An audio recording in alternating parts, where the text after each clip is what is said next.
now available in paperback and e-readers. Spellbound, A Darker Shade of Black. Get your copy today at your favorite online bookseller. A group of over 150 doctors, nurses, scientists, teachers, and other experts have written an open letter to decision makers on uspurg.org proposing that the United States shut down for a second time in an effort to contain coronavirus. Now, according to these over 150 medical professionals and experts, the United States didn't get it right the first time when they shut down the country's so-called non-essential businesses, and they need to shut down the country for a second time in order to do it right and make an effort to finally contain COVID-19.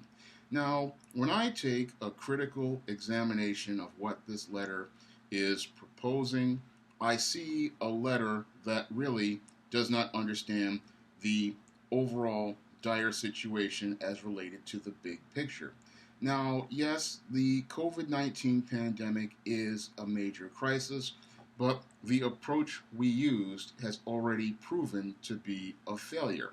And the definition of insanity is doing the exact same thing and expecting a different result.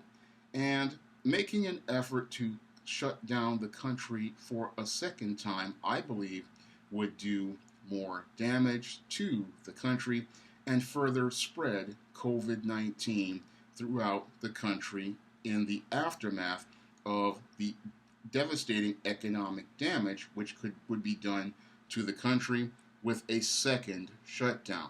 Now, the first shutdown of the country in an effort to contain COVID-19 has already been proven to be a failure, and it is a failure not because of the shutdown.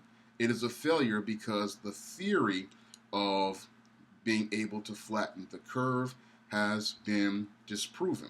Now, according to these medical experts like your Dr. Anthony Fauci, we were supposed to flatten the curve for coronavirus by shutting down all these non-essential businesses across 50 states, which would lead to less traffic in the country. And that was supposed to allegedly flatten the curve to enable all of our hospitals and other medical facilities to have enough staff on hand in order to deal with the crisis and not be overwhelmed. Unfortunately, this theory had one great flaw, and that great flaw was not understanding social behavior and understanding that basic human behavior. Because once the economy reopened, then we had people going back to their basic behaviors, and as they went back going about their business, they went about doing things, and this is what led to a resurgence of the virus. Now, there are some that propose that states like Georgia and Texas and Florida and California opened too early, but I believe that this resurgence would have happened anyway because it's all related to basic human behavior. And the more people traveled from state to state and the more people socially interacted in large groups, we would have had this resurgence happen eventually. It didn't matter whether it happened in May or whether it happened in November. It would have happened because once you have large groups of people going back to go about doing their business and commerce, you would still have the virus still in the air. So the whole flatten the curve theory was never going to be something you could sustain in the long term. It was only a short-term reprieve, and now that time is up. And many of these medical professionals want to go back and get a second chance to try to retest this hypothesis. Unfortunately, the U.S. economy cannot sustain any more shutdowns because the U.S. economy is very fragile. And the U.S. economy right now has had over 50 million, or almost half of the population, out of work. And not half the population, but a good 25% of the population is out of work. And with 25% of the population out of work, we're in a really dire place economically. And that economic situation can have a very adverse effect on the spread of COVID-19. And that's something many of these medical professionals and so called experts aren't really thinking about. Because if you don't have workers out here on the job and you don't have business going on, many of these states cannot get their taxes revenue being produced. Because in order for these states to have money to be able to pay for municipal services like roads, like that to get people back and forth to the hospitals, things like mass transit to get people back and forth to the hospitals, and the hospitals themselves for the poorest citizens who are on Medicaid and Medicare, we need to have tax revenue generated. And these shutdowns have really depressed tax revenue generation here in the United States. And many states, especially ones like New York, California, New Jersey, and Connecticut, and many others, are running on serious deficits, and their budgets are really in a really bad place. So if they're not generating revenue, there's no way to keep hospitals open. And if you can't keep hospitals open, what's going to happen is you're going to have a further spread of the virus.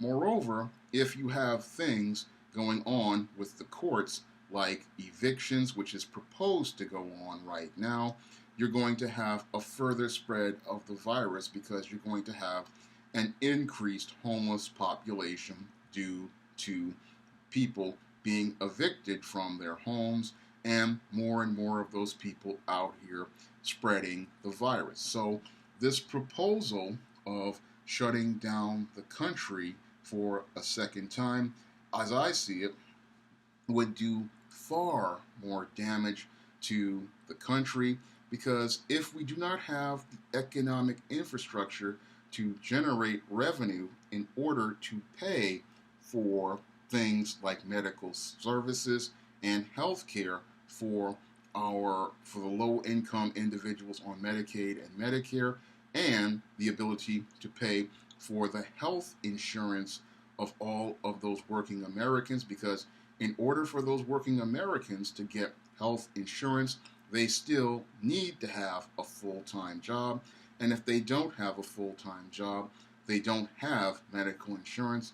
This leads to the further spread of the virus, and even worse, we wind up with no way to treat the virus because there are no American workers working anywhere. And with no American workers working anywhere, there is no way to generate the revenue in order to go out here and treat COVID-19 patients, nor is there the revenue there in order to do research on cures or vaccines for COVID-19. So a lot of these professionals don't connect the dots and see how our economic system has everything working together, nor do they see how the economic system is interconnected.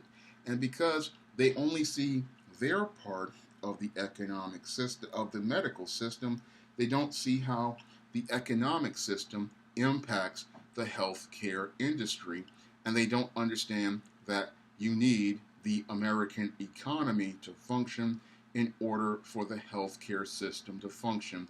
And if you shut one down, the other will cease to function because it does not have the ability to generate the revenue in order to pay for the other part. And if you think medical professionals are overwhelmed and frustrated right now, imagine how frustrated and overwhelmed they would be if they were not being compensated for their time or compensated for their services. Many people would wind up quitting their jobs, and that would wind up leading to the further spread of the pandemic. Now, one of the things I believe that is exacerbating the situation as related to this whole COVID-19 is the fear that has been generated, and I believe that the fear is even worse than the virus. And the fear is what's driving people's emotions, and many of the decisions that have been made over the last 3 or 4 months have been done with fear, and they have not been done with a rational, critical thinking mind. We now know that the theory of flattening the curve is a failure. We now know that the theory of flattening the curve has been disproven. And now that we know that that theory has been disproven, it is now time to go with a different approach. Because, again, the definition of insanity is doing the exact same thing and expecting a different result. And in order for America to overcome the troubles with COVID-19, we have to go with a different approach. And it's clear shutting down the economy is not going to stop the spread of the virus. It is not going to flatten the curve. And the thing I believe we need to flatten the curve on here in America is fear. And we need to deal with the core foundations for that fear in this country. And the core foundations for that fear, I believe, primarily are people looking to politicize the virus during an election year, and people looking to gain power through fear. And they want to use fear as a tool to gain more power in this country. But this fear mongering is the thing that is undermining all of the efforts to contain COVID-19. Now, every other country across the globe has been making progress in containing COVID-19, but those countries have been making progress because they are approaching this virus from a place of objectivity, and they're not running on emotion, because when you run on the emotion of fear, what happens is you wind up making irrational decisions. Moreover, you wind up making the same irrational decisions over and over again, like a victim in a horror movie who keeps pressing the button in the hopes that the door will open, but the door is already broken. But they believe pressing the button makes them feel better about the hope an elevator will come up and open. But if they just were thinking critically, they would have ran and taken the stairs. And most Americans are running on that emotion and going out here and being afraid, when they need to start having faith in the Most High God, and they need to look to Him for a solution, because the fear is not getting you anywhere, and the fear mongering by mainstream media outlets is only exacerbating the situation and creating situations like the panic buying we saw early in March, and continues to further generate more fear. And the media wants to generate this fear in order to generate ratings, but this is not helping the country move forward. Instead of us moving forward, what we're doing is ending up in a vicious cycle. And vicious cycles happen when people continue to go out here and make the exact same decisions over and over again, and then expect a different result, but still wind up back at square one. And what's happening with your COVID-19 is people are making the same irrational decisions and then winding up back at square one, not understanding, again, the definition of insanity is doing the exact same thing and expecting a different result. You cannot get change by doing what already hasn't worked. And as I believe, many of these experts don't need to hit the reset button, what they need to do is come up with a new approach, because the approach we had for containing COVID 19 has been proven a failure. And it's been proven a failure not because of a President Trump, which many people want to blame for this.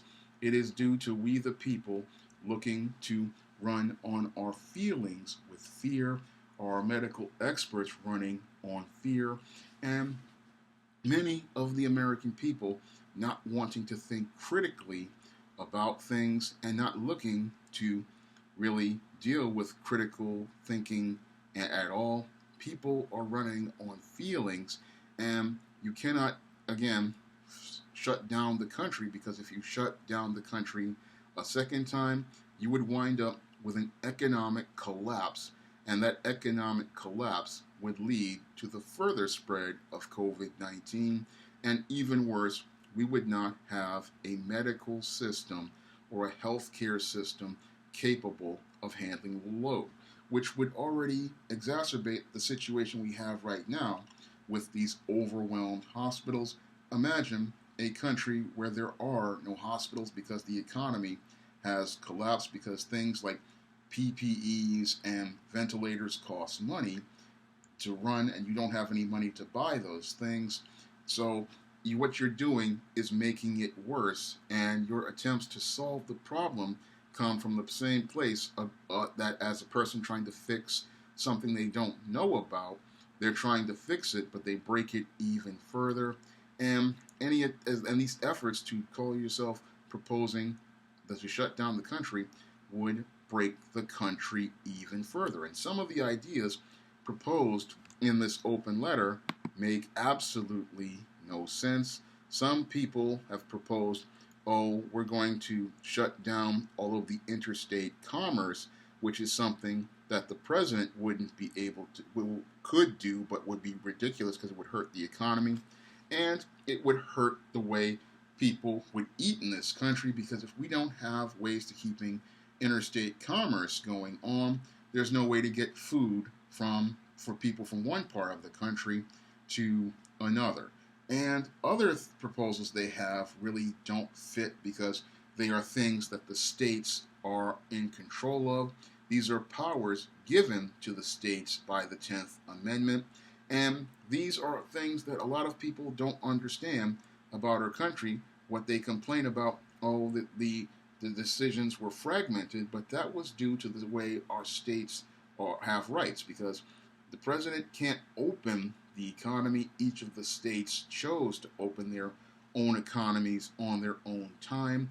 And these are things that many of the so-called medical experts don't understand about the rights of American citizens in this country, and that rights are something that have to be protected, because if you don't have those rights protected, your country's integrity has completely fallen apart. And I looked at this letter, and again, they went from presenting an objective argument to attacking Donald Trump, and that is another part of the big problem with this whole COVID-19 reaction, is everybody is attacking Donald Trump instead of coming up with constructive solutions in dealing with things. And they talked about, again, barring non-essential interstate travel, again, a violation of federal law and something that is unenforceable as related to our Constitution. You can't really do these types of things, and a lot of the things they proposed in this letter they're just not things that can legally be done by the president or by people in the states, because states have rights, federal government has rights, and if you go out here and you try to push against those rights, you could exacerbate the situation. And again, a lot of these people are proposing things from the bubble that they're living in, and they're not going out into the real world to understand how these things work and how your proposed idea for a shutdown, again, you want to go after the president and say that he's the problem, but again, it's the reacting, and the reactions come from fear, and Americans have to stop being afraid, because the only road to a solution is by having faith in the Most High God to give you a solution and to help you overcome this fear. And because this fear is the thing that is leading to you winding up in a vicious circle, and you being like the children of Israel when they were in the wilderness. America is wandering in a wilderness with COVID-19, and it's not going to get out of that wilderness until it stops being afraid and starts having faith and stepping out on God's promises. If you'd like to see me make more videos like this, you can donate to my Patreon, my PayPal, and my Cash App by clicking the links in the description box. And if you want to try some of my SJS Direct publications, you may do so by clicking the link to Amazon.com. That's all I have to say for this video. You can comment, rate, and subscribe. Now available in paperback and e-readers, Spinsterella. Discover the dark side of love in this goth and lovely romance with Spinsterella. Get Spinsterella in paperback and e-readers at your favorite online bookseller today.